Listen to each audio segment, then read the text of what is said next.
సాయంత్రం మృదువైన వెలుతురు. నేలపై చిన్న మట్టి ఇల్లు. ముందర చిన్న ప్రాంగణం. పక్కనే బావి. వెనక తాటిచెట్లు మెల్లగా ఊగుతున్నాయి. తల్లి, తండ్రి కాకులు చెట్టు నీడలో కూర్చుని నెమ్మదిగా శ్వాస తీసుకుంటున్నారు. మన టింకు, మిట్టు చిన్నప్పుడు ఎంత అమాయకంగా ఉండేవారు. ఇప్పుడు పెద్దవాళ్లయ్యారు. కాని మన శరీరం మాత్రం బలహీనమవుతోంది. అవును, రెక్కలు నొప్పి పెడుతున్నాయి. దూరంగా ఎగరడం కష్టం. కానీ పిల్లలపై భారంగా మారకూడదు. భారం కాదు, కొద్దిగా ప్రేమ, కొద్దిగా తోడు చాలు. వాళ్ళు ఒకరోజు అర్థం చేసుకుంటారు. అప్పుడే టింకు, మిట్టు ఇంటికి వస్తారు. టింకు ఉత్సాహంగా, కొంచెం ఆత్మవిశ్వాసంతో. మిట్టు తెలివిగా, కాని బాధ్యతల్నుంచి తప్పించుకోవాలని స్వభావంతో.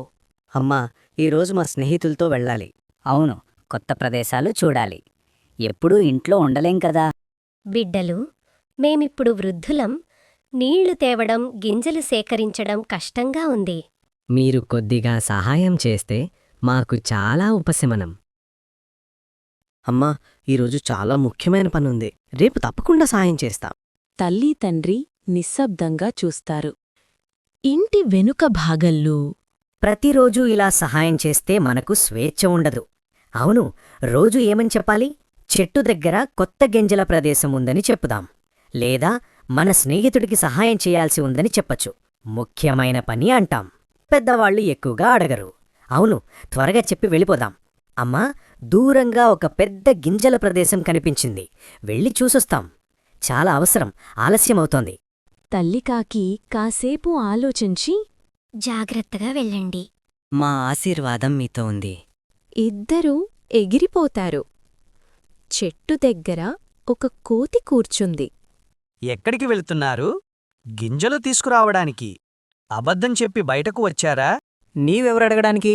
మీ తల్లిదండ్రులు మీకోసం ఆందోళన పడుతున్నారు. ఇంతలో గాలి బలంగా వీస్తుంది. టింకు ఒక కొమ్మపైనుంచి జారిపడతాడు. మిట్టు భయపడుతుంది. కోతి సహాయం చేస్తుంది. కుటుంబాన్ని వదిలివచ్చిన వాళ్లకు ప్రపంచం సులభం కాదు. టింకు, మిట్టు నిశ్శబ్దంగా ఒకరినొకరు చూస్తారు. ఇద్దరూ నిశ్శబ్దంగా ఇంటికి చేరుతారు. లోపల తల్లి, తండ్రి మాట్లాడుతున్నారు. మన పిల్లలు మంచివాళ్లే. ఒక్కరోజు వాళ్ళు అర్థం చేసుకుంటారు. వాళ్ళు స్వేచ్ఛగా ఉండాలి. మనం వారికి భారంగా అనిపించకూడదు. మన గురించి ఎంత మంచి మాటలు మాట్లాడుతున్నాడు. టింకు కన్నీళ్లు ఆపుకోలేడు. ఇద్దరూ పరుగెత్తి వస్తారు. అమ్మా, మమ్మల్ని క్షమించండి. మేము అబద్ధం చెప్పాం. మీ బాధ చూడలేకం. ఇక మీదట మేమే చూసుకుంటాం. తప్పు తెలుసుకొని మారడం గొప్ప విషయం. తల్లి కన్నీళ్లతో వారిని కౌగలించుకుంటుంది. మరుసటి రోజు ఉదయం టింకు నీళ్లు తీసుకొస్తాడు. మిట్టు గింజలు సేకరిస్తుంది. తల్లి, తండ్రి ఆనందంగా చూస్తారు. సూర్యుడు ఉదయిస్తాడు. కుటుంబం కలిసే భోజనం చేస్తుంది. నీతి: స్వేచ్ఛ ముఖ్యమే, కాని తల్లిదండ్రుల ప్రేమ మరింత ముఖ్యము. వారి కష్టం గుర్తించేవాడే నిజమైన సంతానం.